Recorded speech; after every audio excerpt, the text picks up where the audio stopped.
કે મધ્યસ્થ બેંકના ઘણા બધા કાર્યો છે. એમાં આપણે કાર્યોની જે વાત કરતા હતા એમાં આપણે જોઈ શકીએ છીએ તે પ્રમાણે કે પહેલું જે કાર્ય છે મધ્યસ્થ બેંકનું, એ સામાન્ય રીતે આપણે એમ કહીએ કે ચલણી નાણું બહાર પાડવાનું કાર્ય છે. કે મધ્યસ્થ બેંક આપણે જાણીએ છીએ તે પ્રમાણે કે ચલણી નાણાંનું સર્જન કરે છે. બીજું જે કાર્ય આપણે જોયું તે પ્રમાણે કે બેંકોની બેંક તરીકેનું પણ કાર્ય કરે છે. સરકારના બેંકર તરીકેનું પણ કાર્ય કરે છે.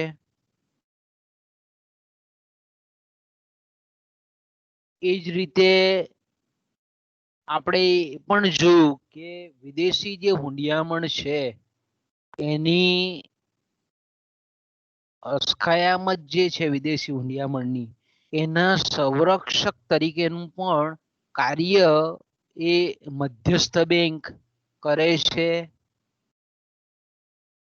એ જ રીતે આપણે એમ કહીએ કે આંતર બેંકીય વ્યવહારો સરળતાથી ચાલે એટલા માટે ક્લિયરિંગ હાઉસની સગવડ પણ વેપારી બેંકોને મધ્યસ્થ બેંક પૂરી કરે છે.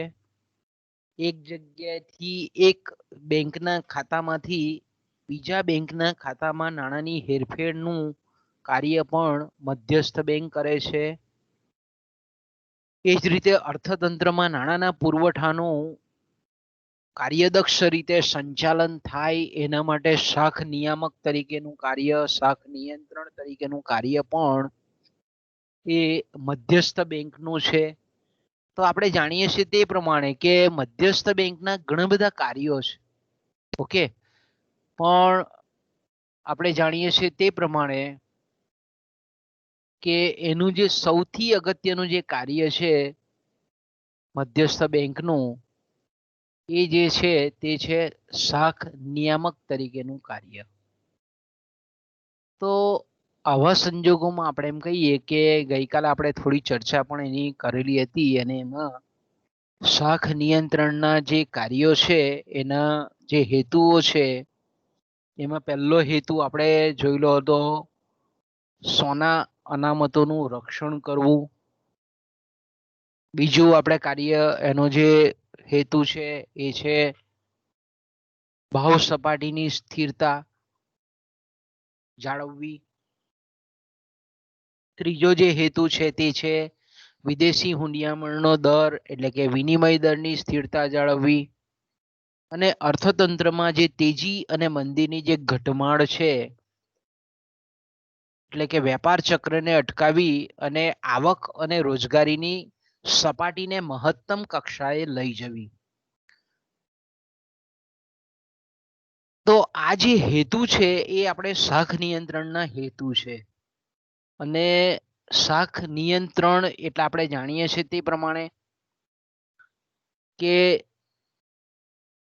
શાખી નાણાંના જે પરિમાણનો વેપાર ઉદ્યોગની જરૂરિયાતો સાથેની મેળ સાધવો, સુમેળ સાધવો, તેને આપણે શાખ નિયંત્રણ કે શાખ નિયામક તરીકેનું કાર્ય કહીએ છીએ.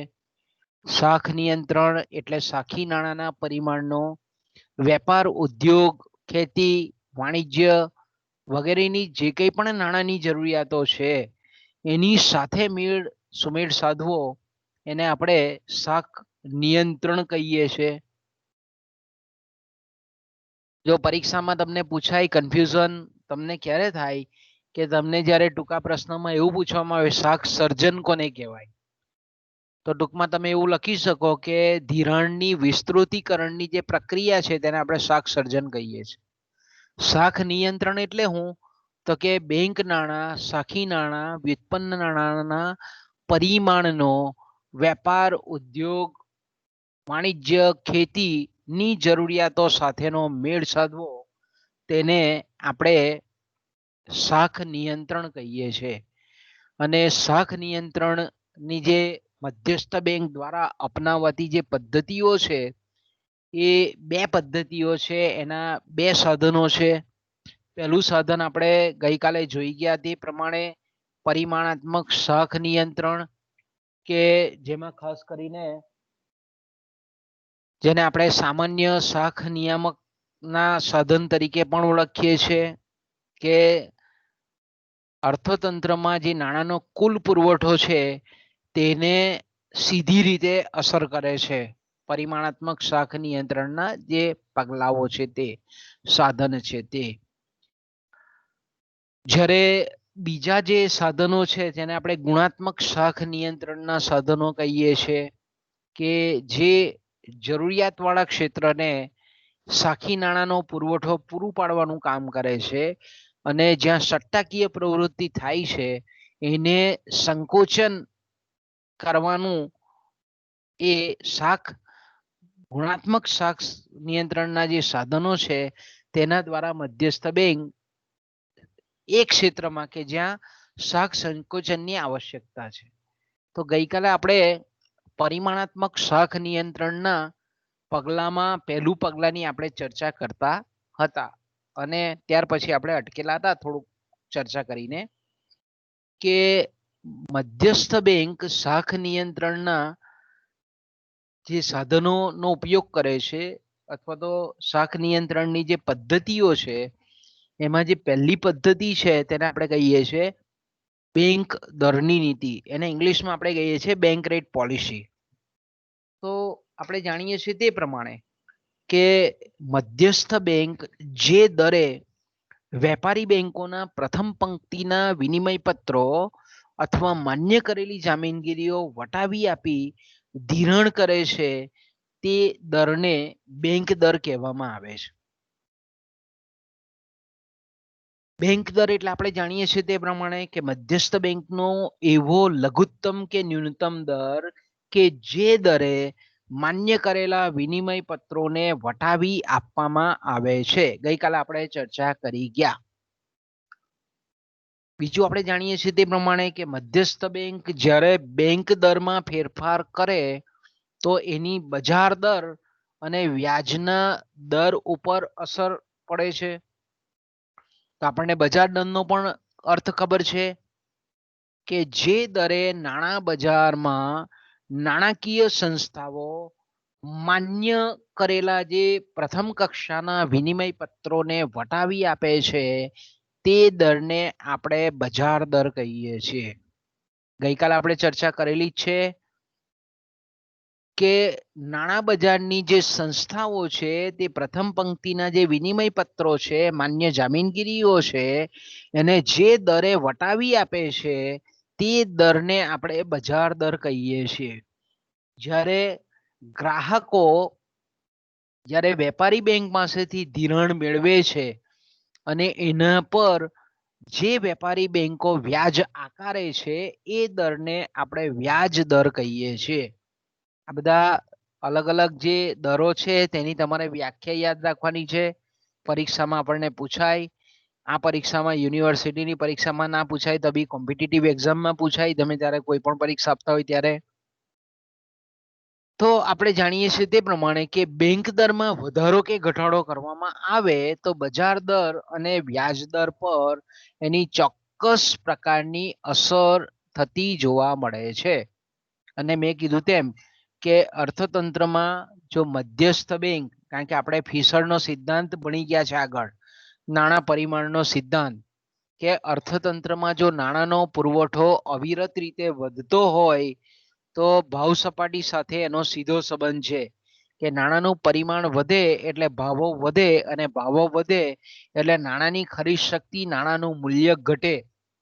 તો આ સંબંધ છે એટલે મધ્યસ્થ બેંક શું કરે છે કે નાણાંના પુરવઠા પર અટકાવ આવે, રોક આવે, અંકુશ આવે, નિયંત્રણ આવે, એના માટે બેંક દરની નીતિનો ઉપયોગ કરે છે. એ ગઈકાલે આપણે ચર્ચા કરી ગયા છે એની. ઓકે, કે ભાઈ જ્યારે પણ મધ્યસ્થ બેંક બેંક દર વધારે તો એની અસર એ વ્યાજના દર પર પણ થાય છે, અને ખાસ કરીને બજાર દર પણ પર થાય છે, જેને આપણે મોંઘા નાણાંની નીતિ કહીએ છીએ. અને એટલા અંશે આપણે એમ કહીએ કે બજારમાંથી વેપારીઓને, ધંધાદારીઓને, શેર બજારની કંપનીઓને ધિરાણ મોંઘું પડે એટલે ધિરાણ ઓછું લે, લોન ઓછી લે, એટલે આપણે એમ કહીએ કે અર્થતંત્રમાં નાણાંના પુરવઠામાં ઘટાડો થાય. આ મૂળભૂત એનો હેતુ છે. એની ઉલટું બી આપણે વિચારી શકીએ કે જ્યારે પણ અર્થતંત્રમાં અલગ અલગ જે ક્ષેત્રો છે એને જ્યારે પણ નાણાંની જરૂરિયાત હોય ત્યારે મધ્યસ્થ બેંક એ બેંક દરમાં ઘટાડો કરે, એટલે જેને આપણે સસ્તા નાણાંની નીતિ કહીએ છીએ. તો તેવા સંજોગોમાં બેંકો પણ વ્યાજનો દર ઘટાડે, બજાર દર પણ ઘટે, એટલે એને પરિણામ સ્વરૂપ આપણે એમ કહીએ કે અર્થતંત્રમાં ધિરાણોનું સર્જન વધારે થાય, લોનોનું સર્જન વધારે થાય, અને એટલા અંશે આપણે એમ કહી શકીએ કે નાણાંનો પુરવઠો વધે. તો આ બધું આપણે ગઈકાલે થોડી ચર્ચા કરી ગયેલા છે, અને એમાં ખાસ કરીને આપણે જાણીએ છીએ તે પ્રમાણે કે અલગ અલગ અર્થશાસ્ત્રીઓ જે છે એ લોકોના ખાસ કરીને આપણે એમ કહીએ કે બેંક દર એ અર્થતંત્રમાં કેવી અસર કરે છે. કે ભાઈ બેંક દરના ફેરફારથી આપણે જાણીએ છીએ તે પ્રમાણે કે અર્થતંત્ર પર 3 પ્રકારની અસર પડે. એક તો બેંક દર જો વધારવામાં આવે તો ભાવ સપાટી પર એની ચોક્કસ અસર થાય. એટલે કે બેંક દરમાં ફેરફાર કરવામાં આવે તો પહેલી જે અસર થાય એ આપણે જાણીએ છીએ તે પ્રમાણે કે આંતરિક ભાવ સપાટી પર અસર થાય. બીજું આપણે ગઈકાલે ચર્ચા કરી ગયા તે પ્રમાણે કે બેંક દરમાં ફેરફાર કરવામાં આવે તો જેને આપણે વિદેશી હુંડિયામણનો દર કહીએ છીએ, વિનિમય દર કહીએ છીએ, એના પર પણ એની અસર એ આપણને થતી જોવા મળે છે. વિનિમય દર પર પણ અસર થાય છે. અને ત્રીજી જે અસર છે સાયકોલોજીકલ ઇફેક્ટ, જેને આપણે મનોવૈજ્ઞાનિક અસરો કહીએ છીએ, તે પણ થાય છે કે ભાઈ એક જાતનું લાલ લીલું સિગ્નલ એ અર્થતંત્રમાં એ ઊભી કરવામાં આવે છે. બેંક દર એ મનોવૈજ્ઞાનિક અસર ઉપજાવવા માટેનું એક સાધન છે. કારણ કે ફુગાવાની પરિસ્થિતિમાં વેપારીઓ, ઉદ્યોગપતિઓને એ સિગ્નલ આપે છે કે ભાઈ હવે વ્યાજ ખર્ચ વધશે, એટલે આપણે એમ કહી શકીએ કે વેપારીઓ અને ઉત્પાદકો છે તે ધિરાણ ઓછું કરે, આવું સિગ્નલ આપવામાં આવે છે. તો એને આપણે સાયકોલોજીકલ ઇફેક્ટ કહીએ છીએ અને મનોવૈજ્ઞાનિક અસર કહીએ છીએ. તો સામાન્ય રીતે આપણે એમ કહીએ કે બેંક દરમાં જ્યારે મધ્યસ્થ બેંક ફેરફાર કરે છે ત્યારે એની અર્થતંત્ર પર જે અસરો થાય છે, ભાવ સપાટી પર અસર થાય, અર્થતંત્રના વસ્તુઓ અને સેવાઓના કુલ ઉત્પાદન પર અસર થાય, અને બેંક દરમાં ફેરફારની અસર એ ધિરાણ પર પણ થાય, લોન પર પણ થાય, અને કુલ નાણાંના પરિમાણ પર પણ થાય. તો આ કેવી અસર થાય છે એ અંગેના અલગ અલગ અર્થશાસ્ત્રીઓના અભિપ્રાયો છે. કારણ કે આ પરીક્ષામાં આપણને અલગ રીતે પૂછે છે કે ભાઈ બેંક દર એટલે શું, બેંક દરની નીતિની વિગતે સમજૂતી આપો અને બેંક દર નીતિની મર્યાદાઓ આપો. તો મેં કીધું તેમ કે એમાં પહેલો જે અભિગમ છે તે ઇંગ્લેન્ડના અર્થશાસ્ત્રી આરજી હોટ્રેનો છે. અને મેં કીધું તેમ કે ઇંગ્લેન્ડના અર્થશાસ્ત્રી હતા અને ખૂબ વિદ્વાન અર્થશાસ્ત્રી હતા. ઘણા બધા પુસ્તકો એમણે લખેલા છે. તો એમનું એવું કહેવું હતું કે બેંક દરમાં જ્યારે મધ્યસ્થ બેંક ફેરફાર કરે છે ત્યારે જે ટૂંકા ગાળાની મૂડી છે, ચાલુ મૂડી છે, એની માંગ પર અસર થાય છે. હોટ્રેનું જે કહેવું જે છે તે વ્યાપાર ચક્રના સંદર્ભમાં આનું કહેવું છે કે જ્યારે પણ સામાન્ય રીતે આપણે એમ કહીએ કે અર્થતંત્રમાં જે તેજી અને મંદી જે આપણને જોવા મળે છે, એટલે કે તેજી એટલે મેં કીધું તેમ કે આવક, ઉત્પાદન, કિંમત, ભાવો, પછી વ્યાજ, આ બધાના દરો જ્યારે ઉત્તરોત્તર વધતા જતા હોય તો તેને આપણે તેજીની પરિસ્થિતિ કહીએ. આવક, રોજગારી, ઉત્પાદન, ખર્ચ, વપરાશ. જ્યારે એનાથી ઉલટું આ બધા જ પરિમાણો જ્યારે નીચેની દિશામાં જાય તો તેને આપણે મંદી કહીએ છીએ. તો સામાન્ય રીતે તેજી અને મંદી લાવવામાં આપણે એમ કહીએ કે જથ્થાબંધ વેપારીઓ અને વ્યાજનો દર, આ બે વસ્તુ બહુ અસર કરે છે એવું હોટ્રે કહે છે. તો અહીંયા હોટ્રે શું કહેવા માંગે છે આપણને તો કે ભાઈ જ્યારે અર્થતંત્રમાં આપણે એમ કહીએ કે જે છૂટક વેપારીઓ છે, છૂટક એટલે આપણે બજારમાં જે નાની નાની દુકાનો લઈને જે વેચાણ કરતા હોય વસ્તુનું, તેને આપણે છૂટક વેપાર કરનાર.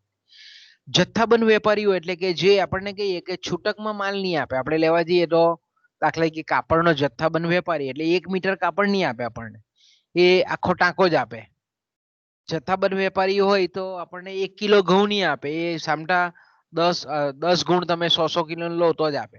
તો આ રીતના આપણે એમ કહીએ કે છૂટક વેપારી તમે ગમે તેટલી જથ્થામાં માંગો તે આપી દે, પણ જથ્થાબંધ વેપારી અમુક નિયત કરેલા જથ્થાથી વધારે આપે નહીં.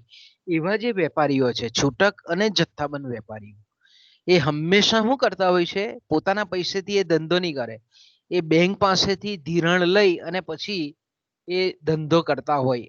સામાન્ય રીતે જે આપણે વાત કરીએ છીએ તે બજારમાં આપણે જે જોઈએ છીએ તે બધાની લોન ચાલતી હોય, દરેક વેપારીઓ વાળાની, મોટા ભાગના લોકોની.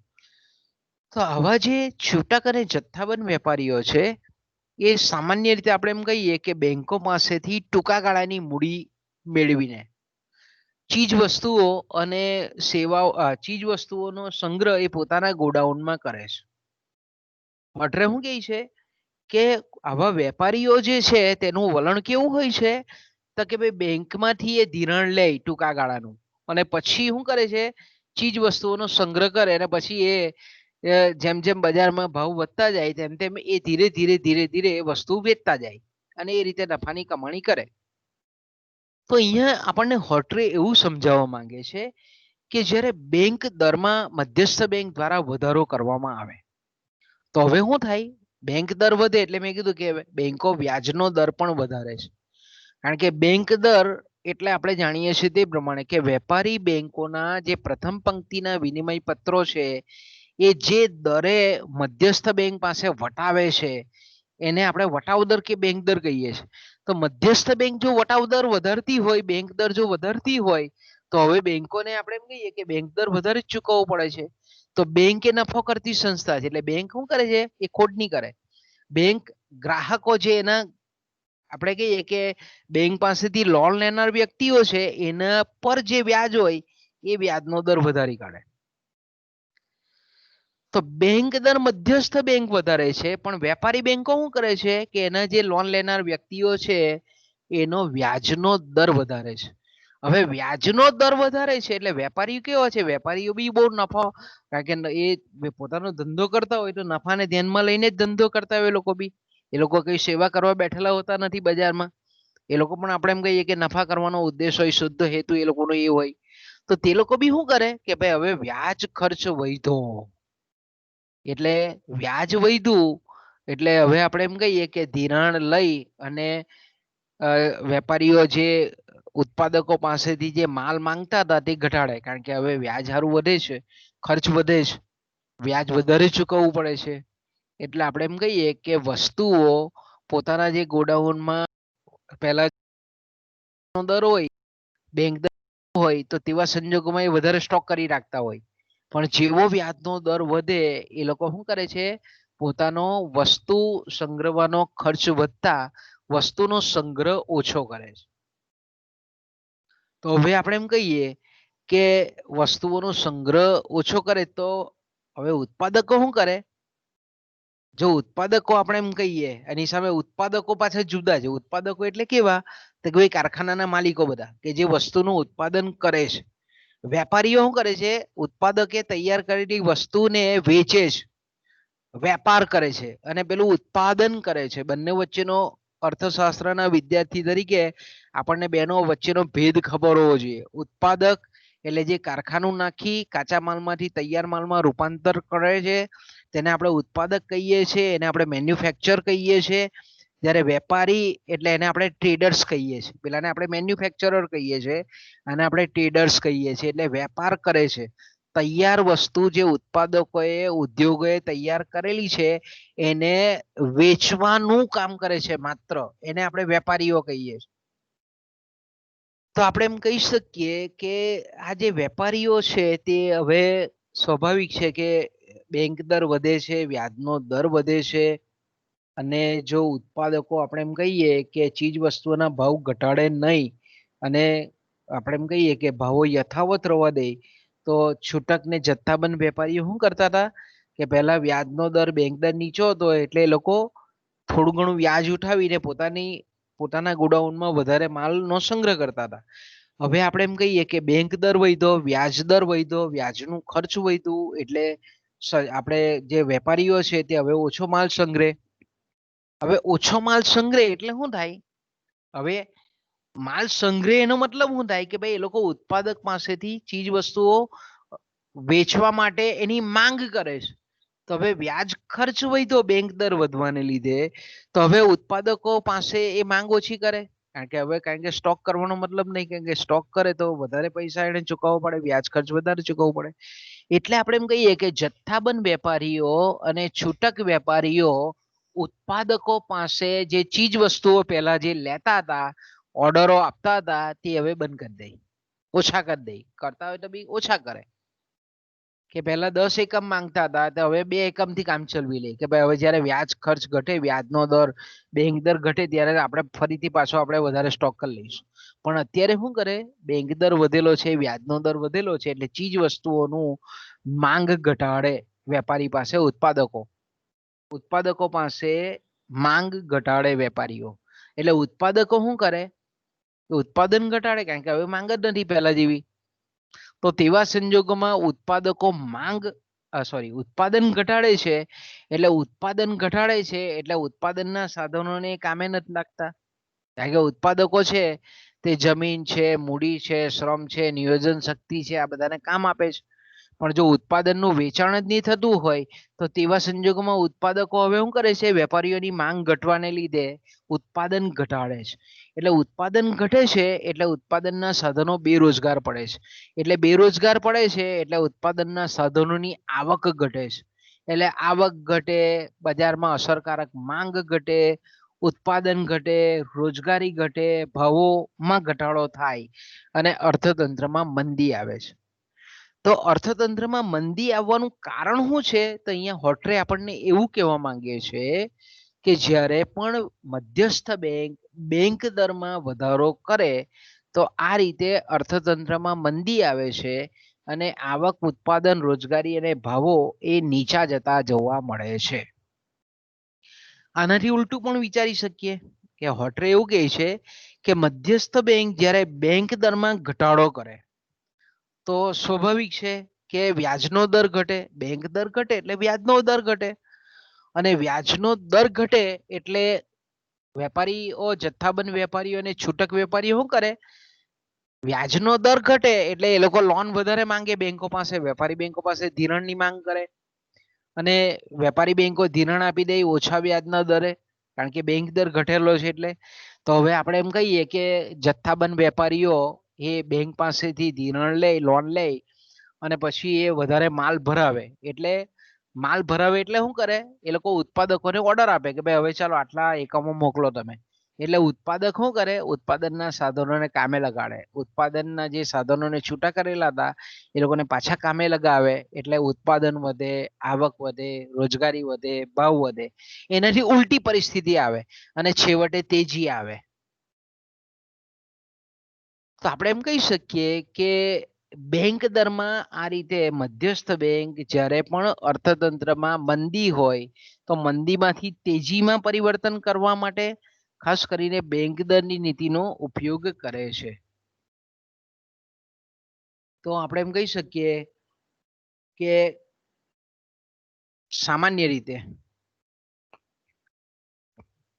જો વેપારીઓ, જથ્થાબંધ વેપારીઓ અને છૂટક વેપારીઓ જે કુલ માલનો સંગ્રહ કરે છે એમાં જો વ્યાજનું ખર્ચનું પ્રમાણ જો ઓછું હોય તો આપણે એમ કહી શકીએ કે બેંક દરની અસર એ બહુ અર્થતંત્ર પર ઓછી જોવા મળે.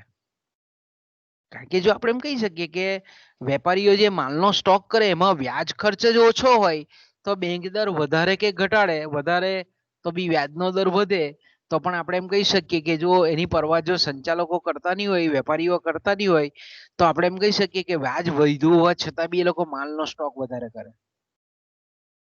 કેમ?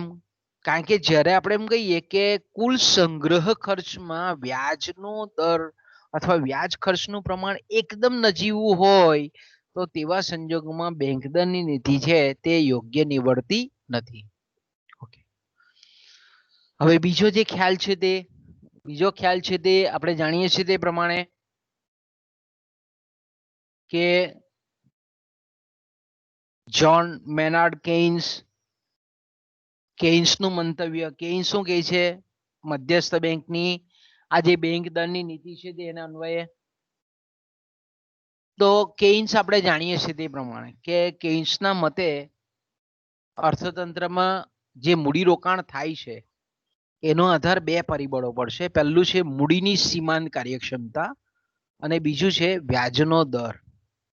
ઓકે, તો આપણે જાણીએ છીએ તે પ્રમાણે મૂડીની સીમાંત કાર્યક્ષમતા એટલે મૂડીના સાધનના વધારાના એક એકમનું રોકાણ કરવાથી ભવિષ્યમાં જે નફો મળવાની સંભવિતતા છે તેને આપણે મૂડીની સીમાંત કાર્યક્ષમતા કહીએ છીએ. અને વ્યાજનો દર એટલે મૂડી પર જે ઉત્પાદનનું એક અગત્યનું સાધન મૂડી છે એનો જે વળતરનો દર છે તેને આપણે વ્યાજનો દર કહીએ છીએ. તો કેઇન્સ અહીંયા એવું કહેવા માંગે છે કે બેંક દરમાં જે ફેરફાર થાય અને બેંક દરની જે ફેરફારની અસર છે એ સમયના લાંબા ગાળાના વ્યાજના દરને અસર કરે છે.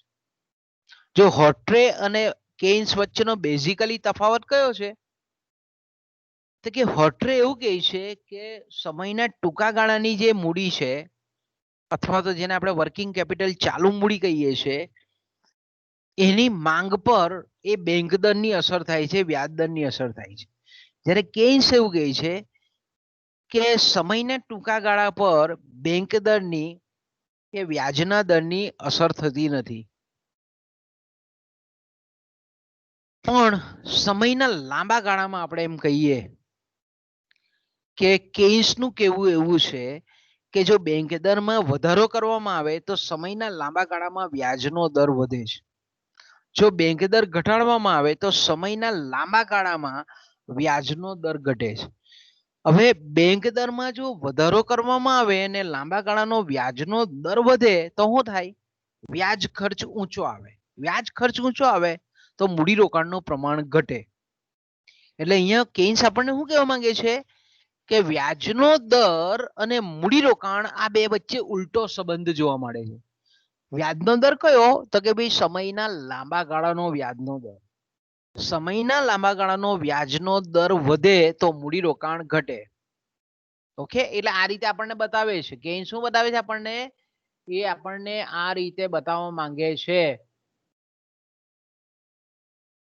કે એક બાજુ આપણે એમ કહીએ કે અહીંયા વ્યાજનો દર એટલે કે આ રેટ ઓફ ઇન્ટરેસ્ટ લઈએ અને અહીંયા આપણે મૂડીરોકાણ લઈએ તો અહીંયા એવું કહેવા માંગે છે કે જેમ વ્યાજનો દર ઊંચો તેમ મૂડીરોકાણ ઓછું, આટલું જ થાય.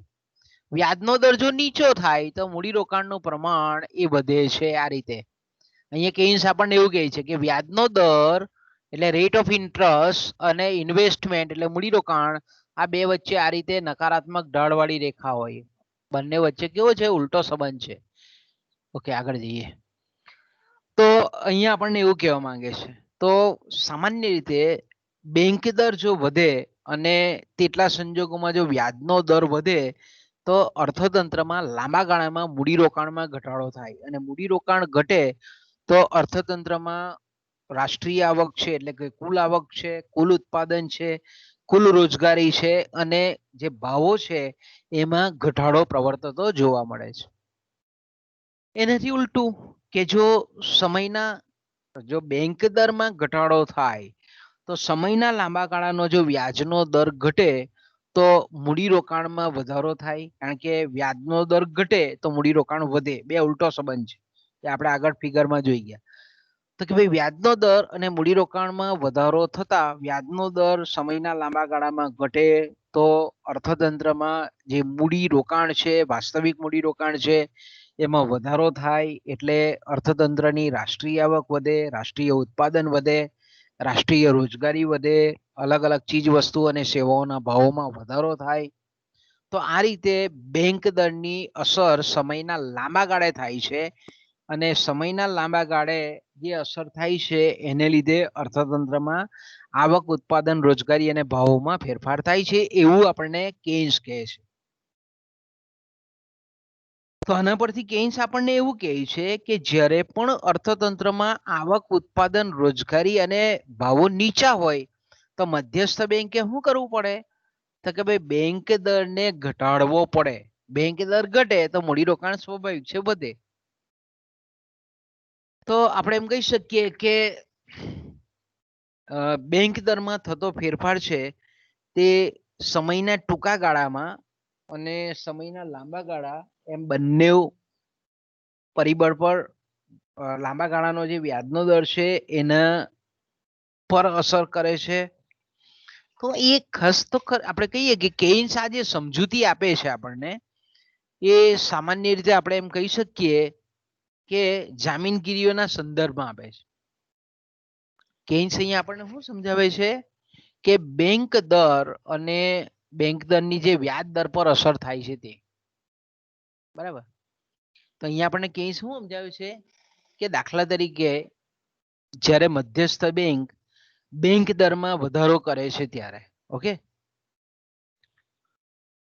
ધારો કે આપણે માની લઈએ કે મધ્યસ્થ બેંક દરમાં વધારો કરે. જો અહીંયા કેન્સની જે સમજૂતી આપેલી છે એ કેન્સ શું કહેતો હતો કે જામીનગીરીઓના ભાવો અને વ્યાજના દર વચ્ચે ઉલટો સંબંધ છે.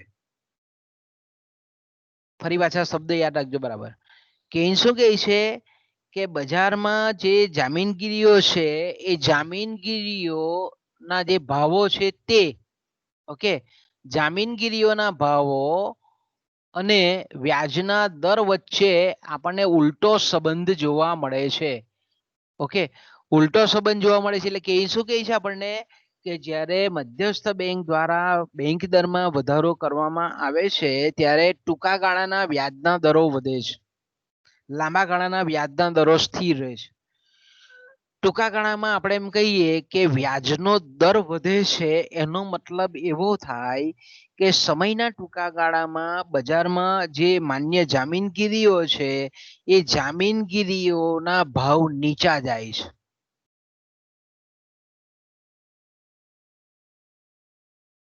કારણ કે આપણે જાણીએ છીએ તે પ્રમાણે કે બેંકનો દર જો વધે ત્યારે સામાન્ય રીતે આપણે એમ કહીએ કે ટૂંકા ગાળાની જે જામીનગીરીઓ છે એના પર વ્યાજ વધે, વ્યાજનો દર વધે, અને વ્યાજનો દર વધે એટલે એ જામીનગીરીઓના ભાવોમાં ઘટાડો થાય. મેં કીધું તેમ કે વ્યાજનો દર અને જામીનગીરીઓ વચ્ચે ઉલટો સંબંધ જોવા મળે છે. જામીનગીરીઓ પરનું વ્યાજ વધે એટલે જામીનગીરીઓના ભાવ ટૂંકા ગાળામાં ઘટે છે. એટલે બેંકો પાસે આપણે એમ કહીએ કે ઊંચા દરે ધિરાણ ન મેળવવું પડે એના માટે અને ભવિષ્યમાં ટૂંકા ગાળીની જે જામીનગીરીઓ છે એના ભાવ વધે તો એમાંથી નફો મેળવી શકાય, એટલે કે જેને આપણે મૂડી લાભ કહીએ છીએ, કેપિટલ ગેઇન કહીએ છીએ. તેટલા માટે ઉત્પાદકો એ લાંબા ગાળાની જે જામીનગીરીઓ છે એને વેચી નાખે છે અને એના બદલામાં આપણે એમ કહીએ કે પ્રાપ્ત થતી જે રકમ છે એ ટૂંકા ગાળાની જામીનગીરીઓ ખરીદવા માટે રોકે છે. તો આપણે એમ કહી શકીએ કે કેન્સનું કહેવું એવું છે કે જ્યારે મધ્યસ્થ બેંક દરમાં વધારો કરે, મધ્યસ્થ બેંક દરમાં વધારો કરે ત્યારે ટૂંકા ગાળાની, મેં કીધું તેમ કે ટૂંકા ગાળાની જે જામીનગીરીઓ છે એનો વ્યાજનો દર વધે. વ્યાજનો દર વધે એટલે શું થાય કે જામીનગીરીઓના ભાવ છે ટૂંકા ગાળાના એ ટૂંકા ગાળાની જામીનગીરીઓના ભાવ ઘટે એટલે લોકો ખરીદી લે અને એવું વિચારે કે ભાઈ લાંબા ગાળામાં જો વ્યાજનો દર સ્થિર હોય લાંબા ગાળાની જામીનગીરીઓ પરનો તો તેવા સંજોગોમાં લાંબા ગાળાની જે જામીનગીરીઓ લોકો પાસે હોય, વેપારી બેંકો પાસે હોય તે એક વેચી નાખે અને જે નાણું આવે એને એ ટૂંકા ગાળાની જામીનગીરીઓમાં ખરીદવામાં વપરાશ કરે છે, વાપરે છે.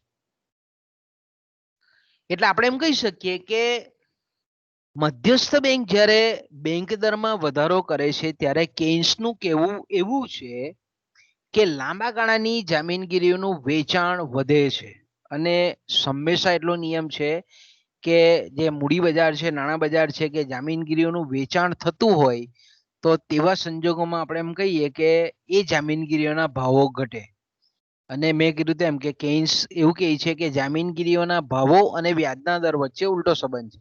તો લાંબા ગાળાની જામીનગીરીઓનું વેચાણ જ્યારે બજારમાં વધતું હોય એટલે બીજો એનો મતલબ એવો થાય કે વેચાણ વધે છે એટલે એને પરિણામ સ્વરૂપ એના ભાવ ઘટે છે. અને લાંબા ગાળાની જામીનગીરીઓના ભાવ ઘટે છે એનો તાત્પર્ય એવો કરી શકાય કે એના પરનો વ્યાજનો દર વધે છે. કેન્સ આપણને શું કહેવા માંગે છે કે લાંબા ગાળાની જામીનગીરીનું વેચાણ વધે એટલે એ લાંબા ગાળાની જે જામીનગીરીઓ છે તેના ભાવમાં ઘટાડો થાય છે. એનો મતલબ એવો થાય કે લાંબા ગાળાની જમીનગીરીઓ પર જે મળતું જે વ્યાજ છે એના દરમાં વધારો થાય છે. એનું બીજું રિએક્શન અર્થતંત્રમાં એવું થાય છે કે જ્યારે બીજી બાજુએ ટૂંકા ગાળાની જામીનગીરીઓની ખરીદી વધે છે, કારણ કે લાંબા ગાળાની જામીનગીરીઓ વેચીને એના જે નાણાં આવેલા છે તે ટૂંકા ગાળાની જામીનગીરીઓમાં લોકો નાખે છે, વેપારી બેંકો નાખે છે. તો જ્યારે આપણે એમ કહીએ કે બીજી બાજુએ લાંબા ગાળાની જામીનગીરીઓનું વેચાણ થાય છે અને ટૂંકા ગાળાની જામીનગીરીઓ જ્યારે ખરીદી થતી હોય છે, ખરીદતા હોય છે લોકો, ત્યારે ખરીદી વધતા એના ભાવ વધે છે, જામીનગીરીઓના ભાવ વધે છે લાંબા ગાળાની ટૂંકા ગાળાની. તો એને લીધે શું થાય કે ટૂંકા ગાળાની જામીનગીરીઓની ખરીદી વધતા એના ભાવમાં જે વધારો થાય છે એને મતલબ એવો થાય કે ટૂંકા ગાળાની જામીનગીરીઓ પર મળતું જે વ્યાજ છે, વ્યાજનો દર છે, એમાં ઘટાડો થાય છે, કારણ કે જામીનગીરીઓના ભાવ વધે છે એટલે એના પર મળતો વ્યાજનો દર ઘટે છે.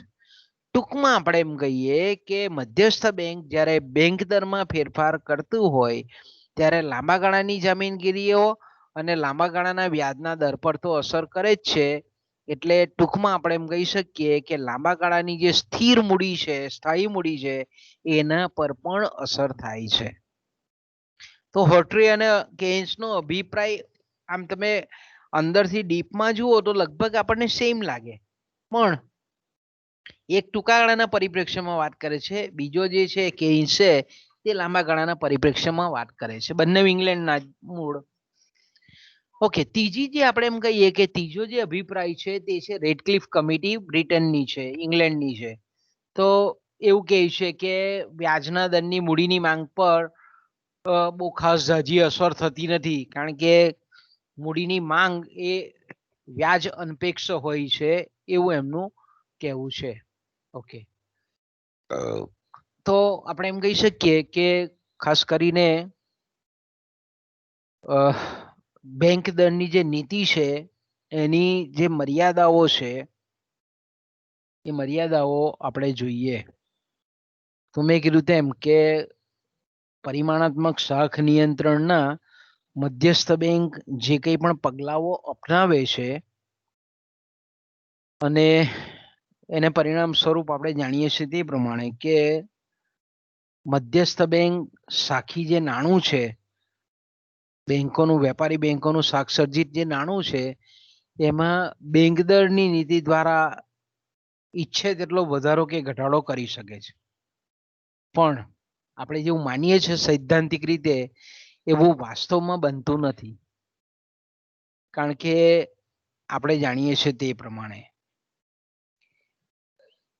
કે શાખ નિયંત્રણની ઘણી મુશ્કેલીઓ છે અને એ જ મુશ્કેલીઓ બેંક દરની નીતિને પણ લાગે છે. પહેલી જે મુશ્કેલી છે તે છે નાણાં બજારની સંકલિતતા, સુગઠિતતા. કે વિકસિત દેશોમાં આપણે જોઈએ છીએ, અમેરિકા છે, જાપાન છે, જર્મની છે, ફ્રાન્સ છે, ઇટાલી છે, ઇંગ્લેન્ડ છે, આ બધા દેશો કેવા છે? વિકસિત દેશો છે. ત્યાં નાણાં બજાર બહુ વિકસિત છે, સુસંગઠિત છે. આપણે ભારતમાં આપણે એમ કહીએ કે નાણાં બજાર છે ખરું પણ એટલું બધું વિકસિત નથી. આજે અન્ય વિકસિત દેશોની તુલનાની વાત કરીએ આપણે તો ભારતનું નાણાં બજાર એટલું બધું સુવિકસિત ન કહેવાય. તો આપણે એમ કહીએ કે જે દેશોના નાણાં બજારો સુસંગઠિત હશે તો ત્યાં આપણે એમ કહીએ કે મધ્યસ્થ બેંક જો બેંક દરમાં વધારો કે ઘટાડો કરે તો એની બજારના દર પર, વ્યાજના દર પર, વટાવ દર પર, પુનર્વટાવ દર પર, આ બધા પર અસર પડે ને પડે. તો આપણે એમ કહીએ કે એટલે બેંક દરની નીતિ છે તે નાણાંના પુરવઠાનું નિયંત્રણ કરવામાં કારગત નીવડે છે, સફળ નીવડે છે. અને વિકસિત દેશોમાં આવું થાય બી છે કે જ્યારે વિકસિત દેશોમાં એવું લાગે કે ભાઈ ફુગાવો છે તો તે સંજોગોમાં શું કરે, મધ્યસ્થ બેંક તરત જ બેંક દર વધારે, અને બેંક દર વધે એટલે વ્યાજ દર વધે, અને આપણે એમ કહીએ કે નાણાંનો પુરવઠો પર અંકુશ આવે, કંટ્રોલ આવે. પણ આપણે જાણીએ છીએ તે પ્રમાણે ભારત જેવો જે વિકાસશીલ દેશ છે એમાં નાણાં બજાર છે તે કેવું છે, સુસંગઠિત નથી. સંસ્થાઓ છે પણ જેમાં સંકલિતતા, ઇન્ટિગ્રેશન જોઈએ તેવું નથી, વિચ્છિન્ન છે. તો આપણે એમ કહી શકીએ કે આપણી મધ્યસ્થ બેંક જ્યારે ઘણી વખત આપણે જોઈએ છીએ તે પ્રમાણે કે બેંક દરમાં વધારો ઘટાડો કરે તો બજારનો દર કે વ્યાજના દર પર એની નહીતમ અસર પડે, એકદમ નહીવત જેવી અસર પડે, અલ્પત્તમ અસર પડે. એટલે ભારત જેવા દેશમાં આપણે એમ કહીએ કે નાણાંના પુરવઠાને અંકુશમાં રાખવા માટે શાખ નિયંત્રણના પગલા તરીકે બેંક દરની નીતિ એટલી બધી ઉપયોગી નીવડતી નથી. બીજી જે બેંક દરની નીતિની મર્યાદા છે એ છે આર્થિક માળખાની સ્થિતિસ્થાપકતા. જો અર્થતંત્રનું મેં કીધું તેમ કે માળખું ફ્લેક્સિબલ હોય, સ્થિતિસ્થાપક હોય અને ગતિશીલ હોય, જળની હોય, આપણે એમ કહીએ તો તેવા અર્થતંત્રો જે છે તો તેની સીધી અસર એટલે કે જ્યારે પણ મધ્યસ્થ બેંક દરમાં ફેરફાર કરે તો અર્થતંત્રનું માળખું જો સ્થિતિસ્થાપક હોય, ડાયનેમિક હોય તો તેવા સંજોગોમાં એની અસર રાષ્ટ્રીય આવક પર, ઉત્પાદન પર, રાષ્ટ્રના ઉત્પાદન પર, ઉદ્યોગોના ઉત્પાદન પર, રોજગારી પર, ભાવ સપાટી પર સીધી પડે છે. પણ અત્યારે આપણે જોઈએ છે કે સામાન્ય રીતે કોઈ પણ અર્થતંત્ર હોય તો ત્યાં જોઈએ છે કે ભાઈ ગતિશીલ નથી અર્થતંત્ર, જળ છે અમુક બાબતોમાં. જે રીતે આપણે એમ કહીએ કે બેંક દર વધારાની અસર આવક, ઉત્પાદન, રોજગારી અને ભાવ સપાટી પર પડવી જોઈએ એવી પડતી નથી. કારણ કે શ્રમિકો પણ જાણીએ છે કે યુનિયનની પ્રવૃત્તિ દ્વારા વેતનના દરો પણ ઊંચા ટકાવી રાખે છે. બીજું, અર્થતંત્રમાં જ્યારે ભાવ સપાટી એટલે કે ફુગાવો પ્રવર્તતો હોય ત્યારે સરકાર પણ શું કરે છે, એવું ઈચ્છતી નથી કે ભાવ વધવા દે, અને સામાન્ય રીતે આપણે એમ કહીએ કે એનાથી ઉલટી પરિસ્થિતિ બી વિચારી શકીએ કે જ્યારે અર્થતંત્રમાં ભાવ સપાટી ઘટતી હોય, નીચે જતી હોય, અને તેવા સંજોગોમાં જો બેરોજગારીમાં વધારો થતો હોય તો સરકાર પણ એવું ઈચ્છતી નથી કે ભાઈ બેકારી ઘટવી જોઈએ. કારણ કે આર્થિક વિકાસ માટે આપણે જાણીએ છીએ તે પ્રમાણે કે ભાવ ઘટાડા કરતા જો ભાવમાં વૃદ્ધિને જો માનવામાં આવે, કેન્સ જે પ્રમાણે કહે છે તે પ્રમાણે કે અર્થતંત્રમાં જો આર્થિક વિકાસ જોઈએ તો ભાવ વધારો હોવો જોઈએ. તો આવા સંજોગોમાં આપણે એમ કહીએ કે બેંક દરમાં જો ફેરફાર કરવામાં આવે તો એને પરિણામ સ્વરૂપ ઉત્પાદનના સાધનોને જે ચૂકવાતો વળતરનો દર છે, મૂડીરોકાણ છે, છૂટક છે, જથ્થાબંધ વેપારીઓ છે, આના જે આ બધા જે પરિબળો છે એમાં ભાગ્યે જ આપણને પરિવર્તન આવે. તો ટૂંકમાં આપણે એમ કહીએ કે જ્યારે અર્થતંત્ર અગતિશીલ હોય, જળ હોય, ત્યારે બેંક દરની નીતિ બહુ કામયાબ નીવડતી નથી. ત્રીજી જે આપણે એમ કહીએ કે બેંક દરની નીતિની જે મર્યાદા છે તે કે ભાઈ જ્યારે વેપારી બેંકો પાસે પ્રથમ પંક્તિના જે વિનિમય પત્રો છે એ પૂરતા પ્રમાણમાં હોય, બરાબર, એનું પ્રમાણ જો પૂરતા પ્રમાણમાં હોય તો તેવા સંજોગોમાં બેંક દરમાં ફેરફાર કરે તો વિનિમય પત્રો વટાવી અને ધિરાણ મેળવતી હોય. પણ ધારો કે એના કરતા ઉલટું સમજીએ આપણે કે વેપારી બેંકો પાસે વિનિમય પત્રોનું પ્રમાણ જ જો ઓછું હોય તો સામાન્ય રીતે આપણે એમ કહીએ કે મધ્યસ્થ બેંક પાસેથી એ ધિરાણ નહીં મેળવી શકે. અને મધ્યસ્થ બેંક પાસેથી જો ધિરાણ મેળવી શકતી નહીં હોય વેપારી બેંકો, તો બેંક દરના ફેરફારની અસર બહુ વેપારી બેંકો પર થાય નહીં, ઓછી થાય રવિ. કારણ કે આપણા ભારત જેવા દેશમાં આપણે એમ કહીએ કે આંતરિક જે વેપાર છે એમાં પહેલા હતો વિનિમય પત્રનો ઉપયોગ, હવે ઘટી ગયો છે એકદમ.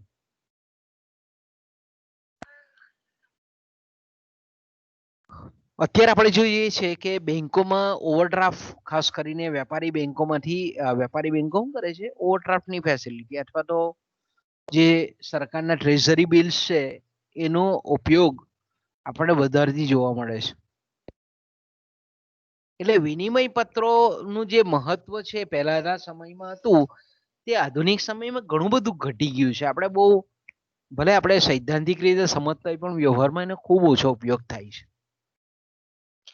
તો આપણે એમ કહીએ કે આ બેંક દરની નીતિની મર્યાદા છે.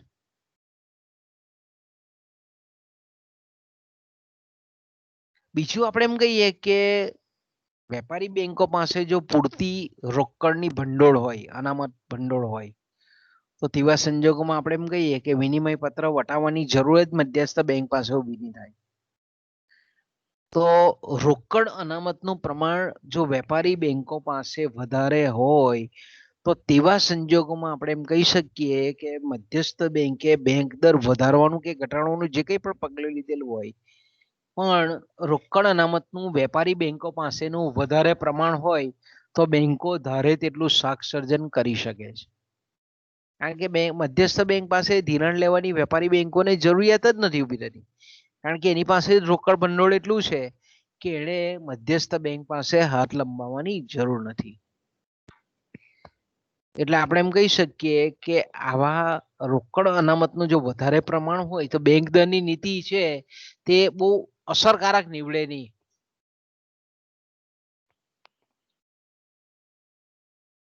ઓકે બાળક, તો આપણે પછી જોઈએ હવે 2 વાગે, 2:15 અહીંયાથી અટકીએ આપણે.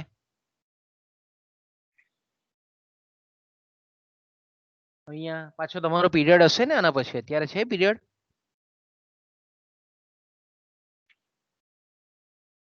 પીરિયડ છે તમારો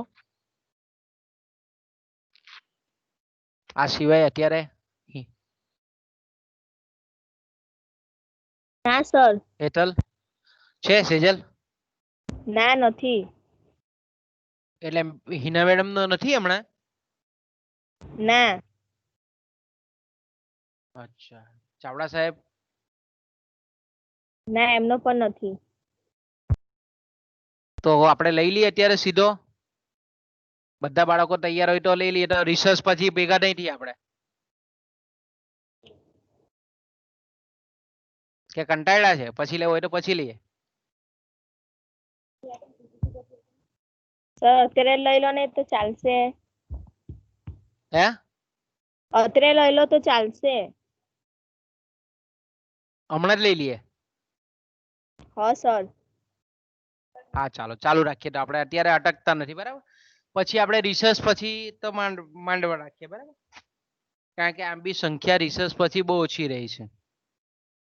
એટલે આપણે કન્ટિન્યુઅસ થોડુંક લઈએ પછી બંધ કરીએ, બરાબર? 15-20 મિનિટ લઈએ પછી બંધ કરી દઈએ. પછી બપોર પછી પાછા ભેગા નહીં થઈ જઈશું, બરાબર? આપણે ઓકે, ચાલુ રાખીએ આપણે. તો બેંક દરની જે નીતિની મર્યાદાઓ છે તેમાં આપણે જાણીએ છીએ તે પ્રમાણે કે બેંકો પાસે જો વિનિમય પત્રોનું પ્રમાણ જો ઓછું હોય તો તેવા સંજોગોમાં આપણે એમ કહીએ કે એને વટાવવાની જરૂર એ મધ્યસ્થ બેંક પાસે ઊભી થાય નહીં. એટલે આપણે એમ કહીએ કે બેંક દરની જે નીતિની જે અસરકારકતા છે તે કમ્પેરેટિવલી ઓછી થાય છે. બીજું આપણે જોઈએ છીએ તે પ્રમાણે કે હવે વેપારી બેંકો જે છે તે ઓવરડ્રાફ્ટ અને ટ્રેઝરી બિલનો વધારે ઉપયોગ કરે છે. એટલે પણ આપણે એમ કહીએ કે બેંક દરની નીતિની અસરકારકતા જે છે કે જે માન્ય જામીનગીરીઓ પર આધારિત હતી તે ઘટેલી આપણને જોવા મળે છે. બીજું મેં કીધું તેમ કે વેપારી બેંકો પાસે જો પુષ્કળ પ્રમાણમાં રોકડ નાણું હોય તો તેવા સંજોગોમાં મધ્યસ્થ બેંક પાસે હાથ લંબાવવાની આવશ્યકતા રહેતી નથી અને શાખ સંકુચન એ કરતી નથી હોતી વેપારી બેંક, અને એ પોતે શાખનું સર્જન કરતી રહેતી હોય છે. તો તેવા સંજોગોમાં બેંક દર વધારવાનો જે મધ્યસ્થ બેંકનો હેતુ છે કે અર્થતંત્રમાં નાણાંનો પુરવઠો ઘટવો જોઈએ એ ઘટતો નથી. એને લીધે સતત આપણને વધતો જતો જોવા મળે છે. ઓકે, બીજું આપણે એમ કહીએ કે બેંક દરની નીતિની જે બીજી મર્યાદા છે કે અન્ય માર્ગે મળતું જે ધિરાણ છે તે, કે સામાન્ય રીતે આપણે એમ કહીએ કે ઉત્પાદકો જે પેઢીઓ છે, કંપનીઓ છે, ધંધાદારી વ્યક્તિઓ છે, એ લોકો જો આપણે એમ કહીએ કે માત્ર બેંકની જ અપેક્ષા નહીં રાખતા હોય કે ભાઈ વેપારી બેંકો પાસેથી ધિરાણ લેવું એવું જો એ લોકો માનતા નહીં હોય, બજારમાં જે શ્રોફો છે, સરાફો છે, ગામની સહકારી મંડળીઓ છે, ઇન્સ્યોરન્સ કંપનીઓ છે, અન્ય નાણાકીય સંસ્થાઓ છે, આવી જે બધી બિન બેન્કિંગ જે સંસ્થાઓ છે, બરાબર, એ જ્યારે ઉત્પાદકો કે પેઢીઓને જો પૂરતા પ્રમાણમાં લોન આપતી હોય તો મધ્યસ્થ બેંક બેંક દર વધારે કે ઘટાડે એની ધિરાણ પર બહુ અસર થાય નહીં,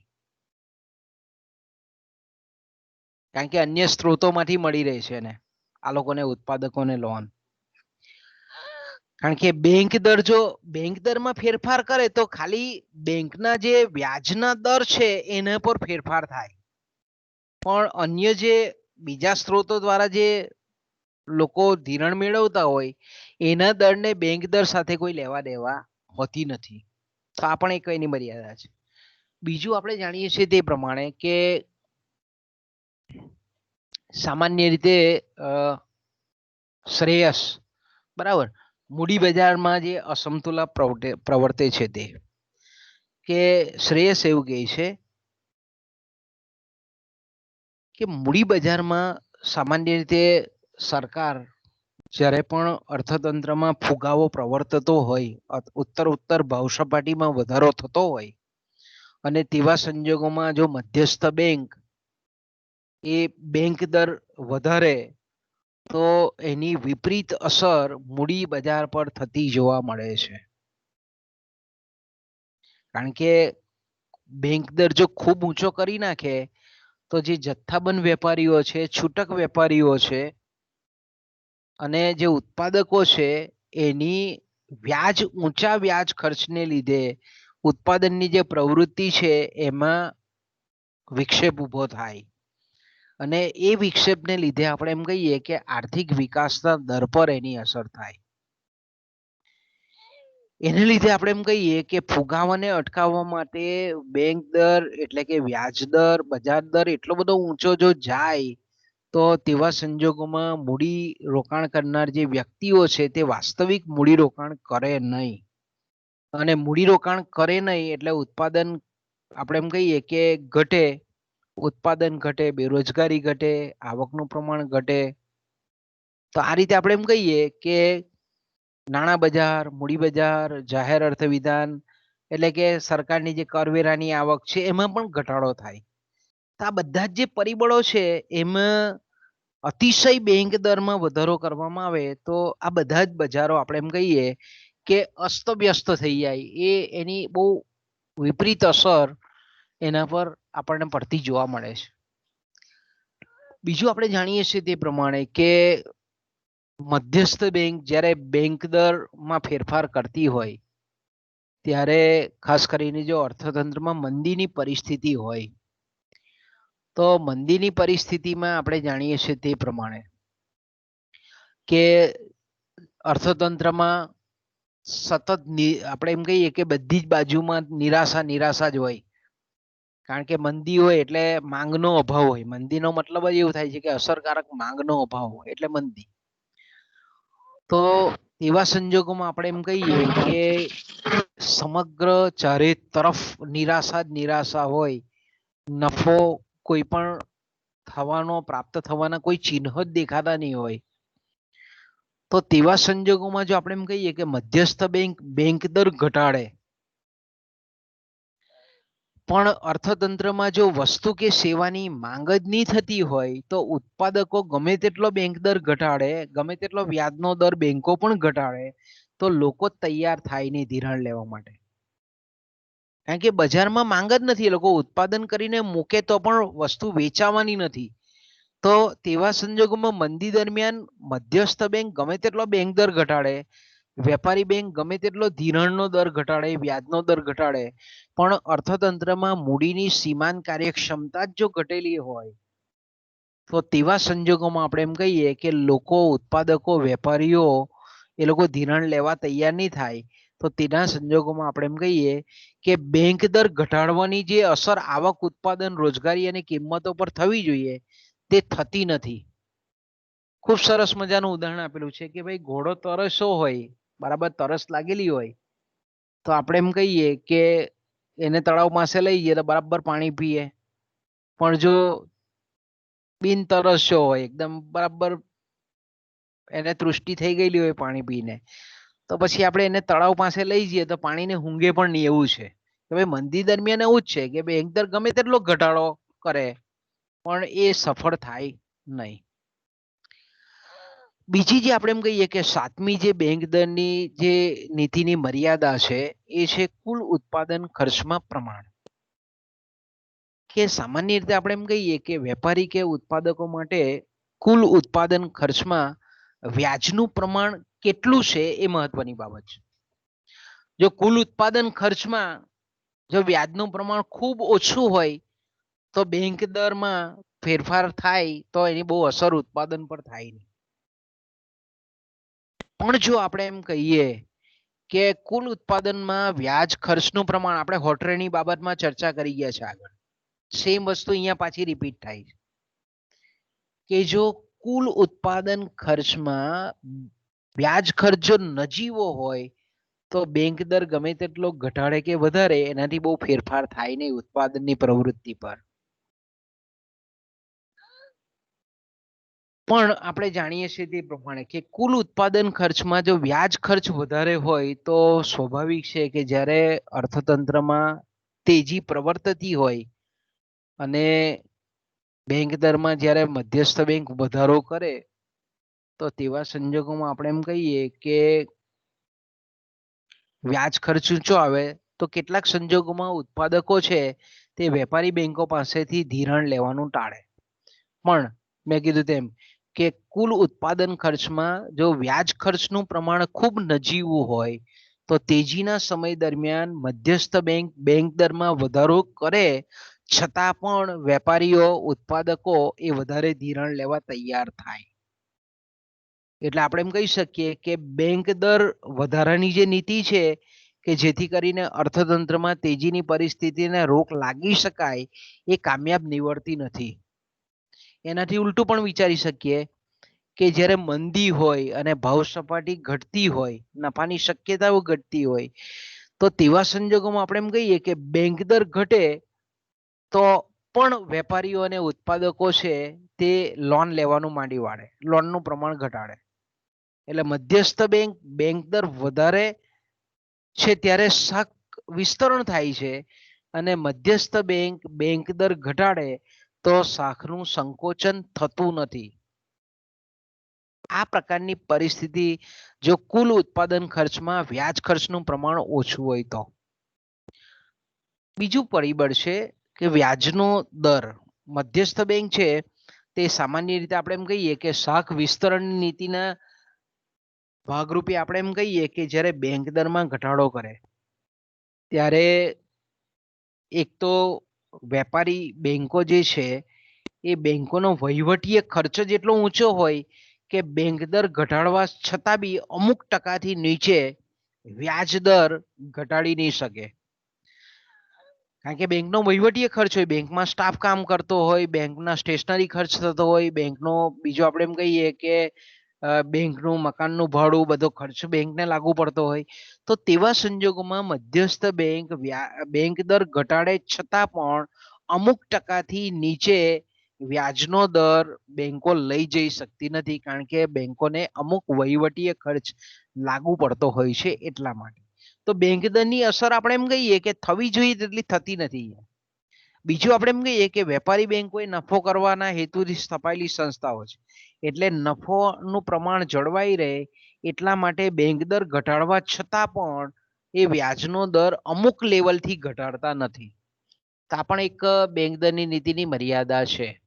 અને બીજા જે આપણે છેલ્લું એનું બેંક દરની નીતિની જે મર્યાદા છે તે કે પહેલા તો એક જ આ પગલું હતું મધ્યસ્થ બેંક પાસે કે બેંક દરમાં જે વધારો ઘટાડો કરતી હતી, પણ સમયાંતરે આપણે જોઈએ તો પરિમાણાત્મક શાખ નિયંત્રણના જે બીજા પગલાઓ છે, ખુલ્લા બજારની નીતિ છે, રોકડ અનામતના પ્રમાણમાં ફેરફારની નીતિ છે, અને જેને આપણે પસંદગીયુક્ત કે વિવેકયુક્ત શાખ નિયંત્રણના જે પગલાઓ છે એનો ઉપયોગ અત્યારે મધ્યસ્થ બેંક શાખ નિયંત્રણના શસ્ત્ર તરીકે કરે છે.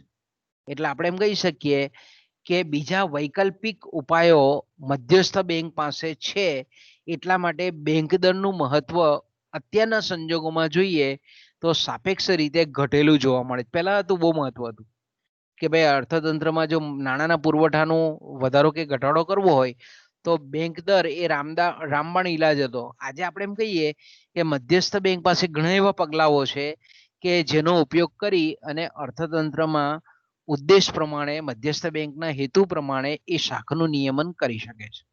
ઓકે, તો આપણે એમ કહી શકીએ કે આ જે નીતિ છે તેને આપણે બેંક દરની નીતિ કહીએ છીએ, પરિમાણાત્મક શાખ નિયંત્રણની. પછી જે બીજી જે નીતિ છે તેને આપણે ખુલ્લા બજારની નીતિ કહીએ છીએ. ખૂબ અગત્યનો ટોપિક છે. આપણે પરીક્ષામાં વ્યક્તિગત પ્રશ્ન પણ પૂછે છે કે શાખ નિયંત્રણની નીતિ અન્વયે ખુલ્લા બજારની નીતિની ચર્ચા કરો. ઓકે, તો સામાન્ય રીતે આપણે એમ કહીએ કે ખુલ્લા બજાર શબ્દ અહીંયા ઓપન માર્કેટ ઓપરેશન્સ ઇંગ્લિશમાં એને એવું કહેવામાં આવે છે. તો સામાન્ય રીતે મધ્યસ્થ બેંક શાખના આપણે એમ કહીએ કે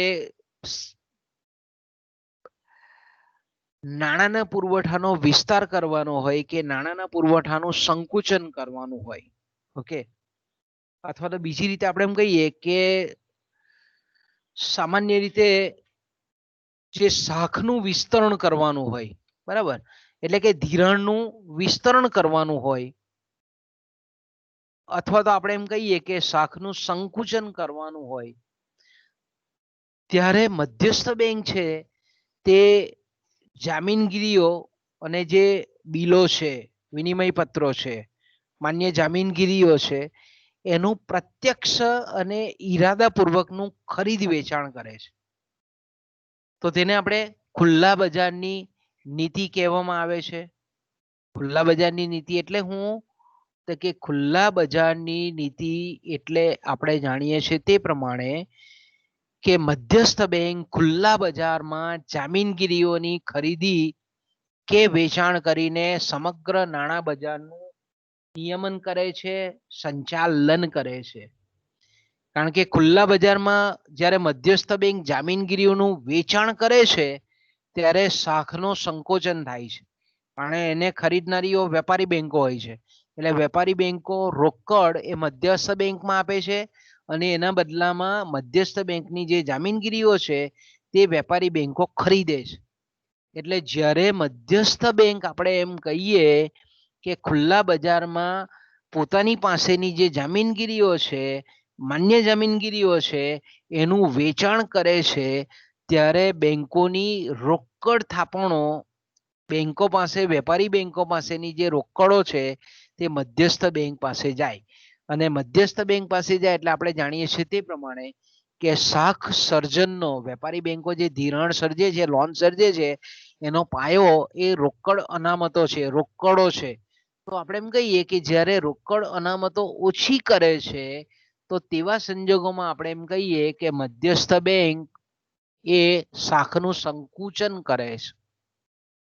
તો સામાન્ય રીતે આપણે એમ કહીએ કે અર્થતંત્રમાં જ્યારે ફુગાવો પ્રવર્તતો હોય તો તે સંજોગોમાં મધ્યસ્થ બેંક છે તે ખુલ્લા બજારમાં જામીનગીરીઓનું વેચાણ કરે છે. અને મેં કીધું તેમ કે આ જામીનગીરીઓ ખરીદનાર સંસ્થા એ વેપારી બેંકો હોય છે, અથવા તો લોકો પણ ખરીદે, પણ એની ખરીદી ડાયરેક્ટ લોકો મધ્યસ્થ બેંક પાસેથી નથી કરી શકતા, પણ વેપારી બેંકોમાં ડીમેટ ખાતું ખોલાવી અને પછી એ ખરીદી શકે. એટલે વેપારી બેંકો થ્રુ એ ખરીદે છે. તો આપણે એમ કહી શકીએ કે જામીનગીરીઓના નાણાં છે તે મધ્યસ્થ બેંક ને વેપારી બેંકો મારફતે એ ચૂકવે છે લોકો, અથવા તો વેપારી બેંક પોતે. તો તેવા સંજોગોમાં મેં કીધું તેમ કે રોકડ અનામતો ઘટે એટલે શાખ સર્જનનો પાયો એ રોકડ અનામતો છે એ ઘટે એટલે ધિરાણ ઓછું થાય. ધિરાણ એટલે અર્થતંત્રમાં નાણાંનો પુરવઠો ઘટે. નાણાંનો પુરવઠો ઘટે એટલે સ્વાભાવિક છે કે ફુગાવો જે છે તેના પર નિયંત્રણ આવે. એટલે જામીનગીરીઓનું જ્યારે પણ વેચાણ કરે છે મધ્યસ્થ બેંક, ત્યારે આ રીતે બેંકોની શાખ સર્જન શક્તિ ઘટે છે અને સાખી નાણાંનું પ્રમાણ અર્થતંત્રમાં ઘટી જાય છે. એનાથી ઉલટું પણ વિચારી શકીએ આપણે કે જ્યારે અર્થતંત્રમાં મંદી હોય અને અર્થતંત્રમાં આપણે એમ કહીએ કે આર્થિક કટોકટી જેવી પરિસ્થિતિ હોય, તો એ મંદી જન્ય પરિસ્થિતિ છે તેને દૂર કરવા માટે શું કરે છે મધ્યસ્થ બેંક? તો કે બેંકો પાસે જે જામીનગીરીઓ છે તેને ખરીદે છે. ફરી પાછું કે જ્યારે અર્થતંત્રમાં ફુગાવો હોય ત્યારે શું કરે છે? મધ્યસ્થ બેંક પોતાની પાસેની જે જામીનગીરીઓ છે તેને વેચે છે. વેચે છે એટલે બેંકો ખરીદે છે, એટલે બેંકો પાસેનું જે રોકડ નાણું છે તે મધ્યસ્થ બેંક પાસે ચાલ્યું જાય. એનાથી ઉલટું આપણે વિચારીએ કે જ્યારે અર્થતંત્રમાં મંદી છે, તો મંદી હોય ત્યારે બેંકો શું કરે છે, એટલે મધ્યસ્થ બેંક શું કરે છે તો કે ભાઈ જામીનગીરી બજારમાંથી ખરીદે, નાણાં બજારમાંથી ખરીદે. તો નાણાં બજારમાંથી ખરીદે તો જામીનગીરી એ મધ્યસ્થ બેંક પાસે જાય અને મધ્યસ્થ બેંકની રોકડ અનામતો છે તે વેપારી બેંકો પાસે આવે. તો મંદીના સમયે આર્થિક કટોકટી જ્યારે હોય તો તેને નિવારવાના એક ભાગરૂપે મધ્યસ્થ બેંક વેપારી બેંકો પાસેથી અને લોકો પાસેથી જામીનગીરીઓ ખરીદે છે. એટલે આપણે એમ કહી શકીએ કે મધ્યસ્થ બેંકની જે રોકડો છે તે હવે વેપારી બેંકો પાસે આવે છે, અને વેપારી બેંકો પાસે રોકડ આવે છે એટલે વેપારી બેંકોનો શાખ સર્જન કરવાની શક્તિનો પાયો છે તે વિશાળ બને છે. બેંકોની શાખ સર્જન શક્તિ વધે છે એટલે આપણે એમ કહી શકીએ કે ધિરાણમાં વધારો થાય છે, અર્થતંત્રમાં નાણાંનો પુરવઠો વધે છે, લોકોની નાણાકીય આવક વધે છે. લોકોની નાણાકીય આવક વધે છે એટલે વસ્તુઓ અને સેવાઓની માંગ કરે છે, એટલે ધીરે ધીરે ધીરે અર્થતંત્રમાંથી મંદી એ દૂર થઈ જાય. તો આપણે એમ કહી શકીએ કે ખુલ્લા બજારમાં જ્યારે જામીનગીરી મધ્યસ્થ બેંક ખરીદે છે ત્યારે સામાન્ય રીતે અર્થતંત્રમાં નાણાંનો પુરવઠો વધે છે. જ્યારે મધ્યસ્થ બેંક ખુલ્લા બજારમાં જામીનગીરીઓ વેચે છે ત્યારે અર્થતંત્રમાં નાણાંના પુરવઠામાં ઘટાડો થાય છે. આ બેઝિકલી બે બાબતો તમારે મગજમાં ફિટ કરી રાખવાની. તો સામાન્ય રીતે આપણે એમ કહીએ કે પહેલાના સંજોગો એવા હતા કે બેંક દરની નીતિ અને ખુલ્લા બજારની નીતિ એ બંને મધ્યસ્થ બેંક અલગ અલગ રીતે અપનાવતી હતી. કે ભાઈ જ્યારે બેંક દર નિષ્ફળ જાય ત્યારે ખુલ્લા બજારની નીતિ અપનાવવામાં આવતી હતી. પણ સામાન્ય રીતે અત્યારના સંજોગોમાં એવું છે કે કાયમી જો પ્રોબ્લેમ હોય અર્થતંત્રમાં, કાયમી અવ્યવસ્થા સર્જાઈ હોય, બેંક દરની નીતિ ખાસ અપનાવાય છે. ઘણી વખત આપણે જોઈએ છે કે મધ્યસ્થ બેંક છે તે બંને પગલાનો સાથે પણ ઉપયોગ કરતી હોય. તો આ રીતે આપણે એમ કહીએ કે મધ્યસ્થ બેંક અને મધ્યસ્થ બેંક જ્યારે બેંક દર અને ખાસ કરીને મેં કીધું તેમ કે ખુલ્લા બજારની નીતિ અપનાવતી હોય ત્યારે પરસ્પર પૂરક નીતિ બને છે, એટલે કે પરસ્પર પૂરકની નીતિ તરીકે ઉપયોગમાં લેવાય છે. ઓકે, તો સામાન્ય રીતે આપણે એમ કહી શકીએ કે મેં કીધું તેમ કે આપણે ચર્ચા કરી જ ગયા છે કે જ્યારે અર્થતંત્રમાં ભાવ વધારાની પરિસ્થિતિ હોય, ફુગાવાની પરિસ્થિતિ હોય, ત્યારે મધ્યસ્થ બેંક ખુલ્લા બજારમાં જામીનગીરીઓ વેચે છે. તો જામીનગીરીઓ વેચે છે એટલે વેપારી બેંકોની રોકડ અનામતો ઘટે છે. મધ્યસ્થ બેંક દર વધારે તો અસરકારક, સામાન્ય રીતે આપણે એમ કહીએ કે સાથે સાથે જો બેંક દરની નીતિ પણ ઉપયોગ કરતી જાય ખુલ્લા બજારની નીતિની સાથે, તો તેવા સંજોગોમાં આપણે એમ કહીએ કે મધ્યસ્થ બેંક જ્યારે પણ બેંક દર વધારે તો સાથે જો ખુલ્લા બજારમાં જામીનગીરીનું વેચાણ બી કરે અને બેંક દર પણ વધારે તો અર્થતંત્રમાં નાણાંનો પુરવઠો તરત કંટ્રોલમાં આવી જાય. તો આવા સંજોગોમાં આપણે એમ કહીએ કે ફુગાવાની જો અતિશય ભાવ વધારાની પરિસ્થિતિ હોય, તીવ્રતમ ફુગાવાની પરિસ્થિતિ હોય, ત્યારે આ રીતે બંને પગલાઓને પૂરક રીતે ઉપયોગ કરે છે. પૂરક તરીકે બેંક દર અને ખુલ્લા બજારની નીતિના. તો સામાન્ય રીતે આપણે એમ કહી શકીએ કે આ ખુલ્લા બજારની જે નીતિ છે એ નીતિનું બહુ મહત્વ છે, ખાસ તો આપણે એમ કહીએ તો. કારણ કે ખુલ્લા બજારની જે નીતિ છે એ રોકડ અનામતો પર સીધો પ્રત્યક્ષ હુમલો કરે છે, પ્રત્યક્ષ અસર પહોંચાડે છે. કારણ કે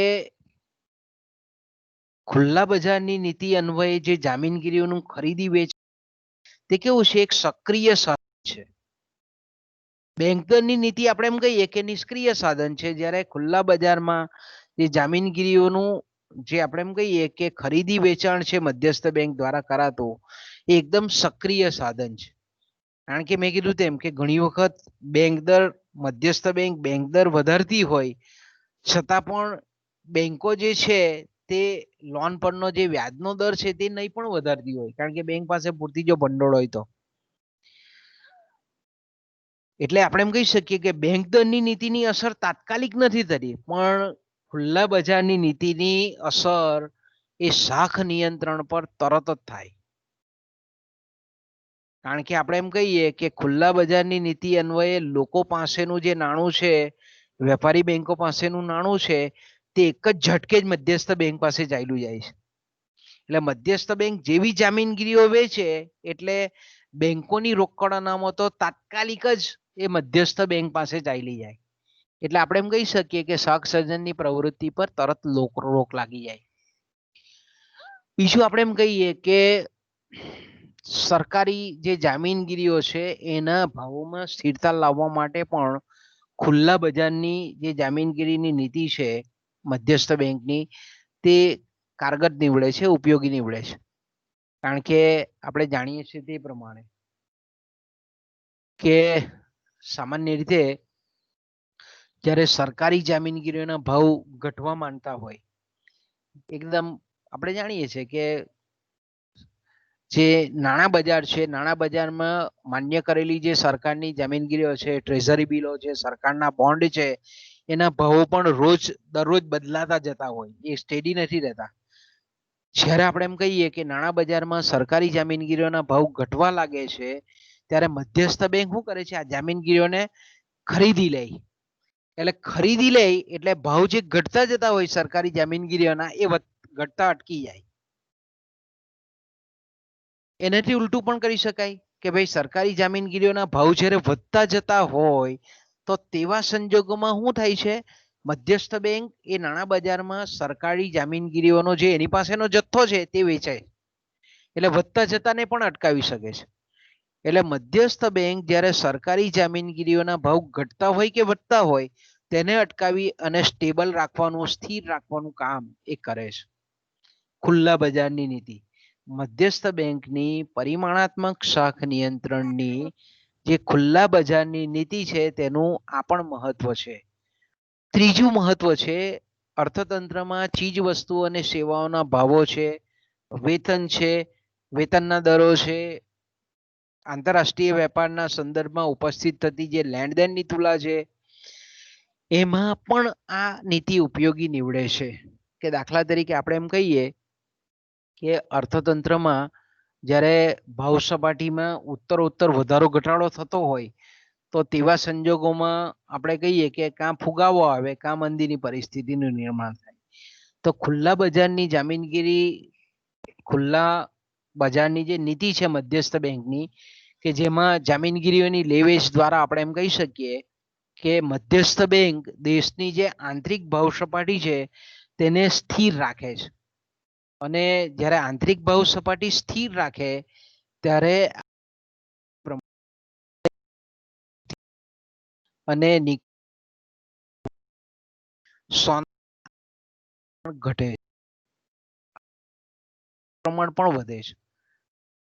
તો સામાન્ય રીતે આપણે એમ કહીએ કે મધ્યસ્થ બેંક જ્યારે જામીનગીરીઓનું વેચાણ નાણાં બજારમાં કરે ત્યારે વેપારી બેંકો પાસેની જે રોકડ અનામતો છે તે મધ્યસ્થ બેંક પાસે જાય. એટલે મધ્યસ્થ બેંક પાસે રોકડ નાણું આવે એટલે વેપારી બેંકોની શાક સર્જન કરવાની શક્તિ ઘટે, આર્થિક પ્રવૃત્તિમાં ઘટાડો થાય, ભાવ સપાટી ઘટે એટલે દેશની આંતરિક ભાવ સપાટી ઘટે એટલે વિદેશોથી થતી આયાત છે તે ઘટે. અને વિદેશોથી થતી આયાત છે તે ઘટે અને બીજી બાજુ આપણે એમ કહીએ કે દેશમાં આંતરિક ભાવ સપાટી નીચે આવે એટલે નિકાસો વધે. નિકાસો વધે અને આયાતો ઘટે એટલે લેણદેણની તુલા જે છે તે અનુકૂળ બને છે, પોઝિટિવ બને છે, હકારાત્મક બને છે.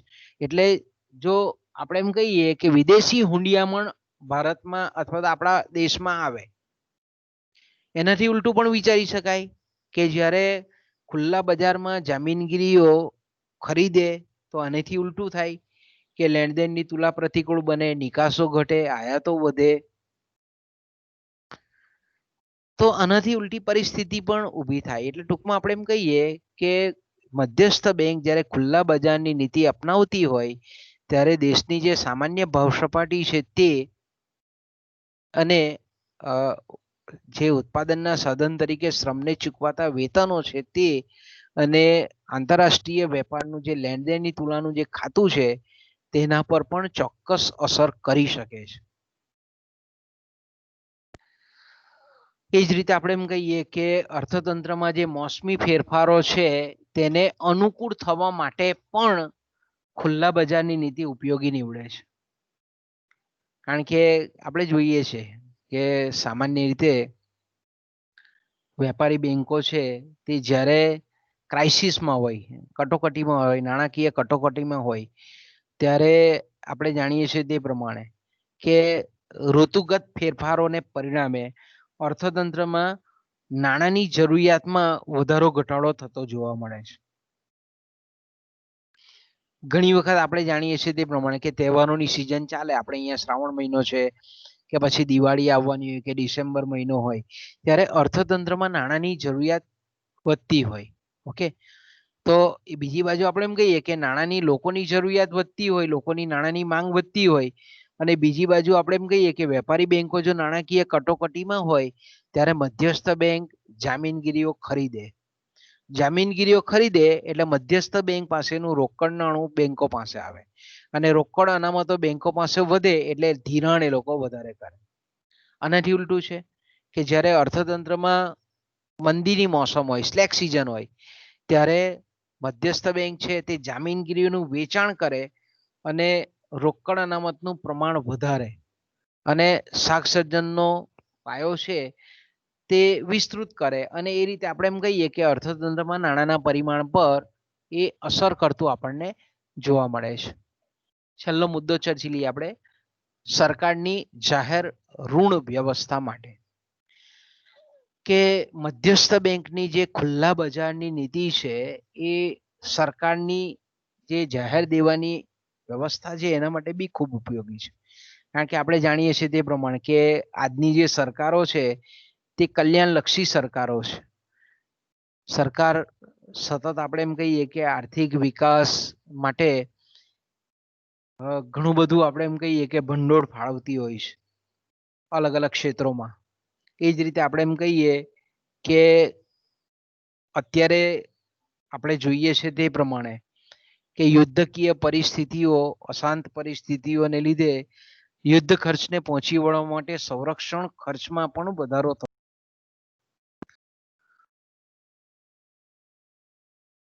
યુદ્ધ છે. આના માટે આજની જે કેન્દ્ર સરકાર છે, રાજ્ય સરકારો છે તે મોટે ભાગે જાહેર દેવું કરે છે, જાહેર ઋણ ઊભું કરે છે.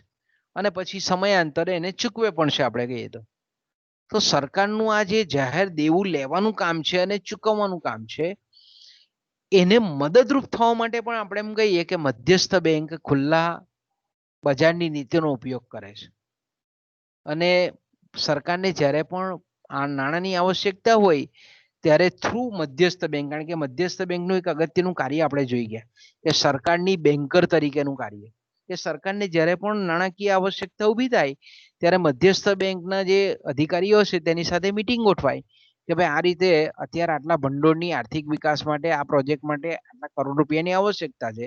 એટલે મધ્યસ્થ બેંક શું કરે છે, એની પાસેની જે જામીનગીરીઓ છે ક્યાં તો વેચાણ કરે છે ક્યાં તો ખરીદે છે.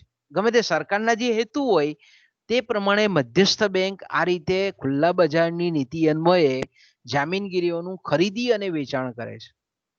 એટલે આપણે એમ કહી શકીએ કે સરકાર ને જે કંઈ પણ ટાર્ગેટ હોય, જેટલા પણ નાણાંની આવશ્યકતા હોય, સરકાર જેટલી પણ લોન ઈચ્છતી હોય, ઋણ ઊભું કરવા માંગતી હોય, તે મધ્યસ્થ બેંકની જામીનગીરીઓ દ્વારા એ લોન પરોક્ષ રીતે મળી જાય છે.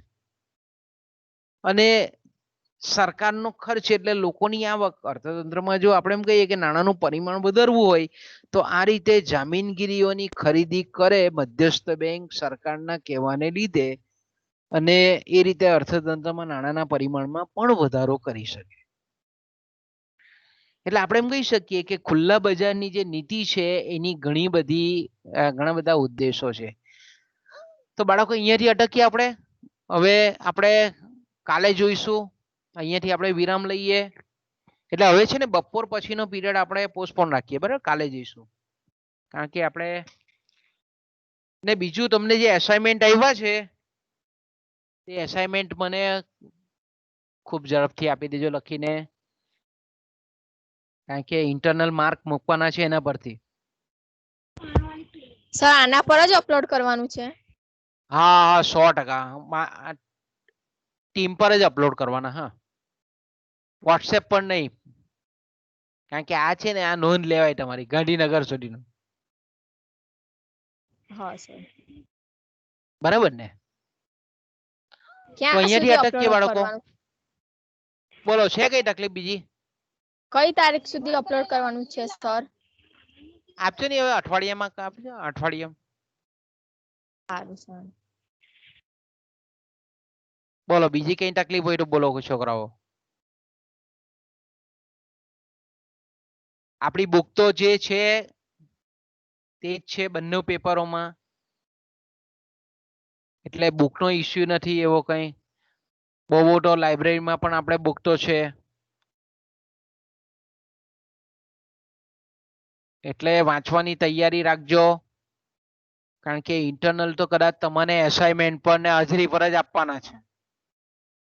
તો એવા સંજોગોમાં આપણે એમ કહીએ કે તમારે સીધી યુનિવર્સિટીની પરીક્ષા ક્યારે ગોઠવાઈ જાય એનું કંઈ નક્કી નહીં. એટલે બરાબર વાંચવાની તૈયારી રાખજો. અને કઈ ડિફિકલ્ટી હોય તો વિના સંકોચે મને ફોન કરવાનો, તો હું તમને પ્રોપર ગાઈડલાઈન કરીશ. ઓકે, તો અહીંયાથી અટકીએ આપણે બાળકો.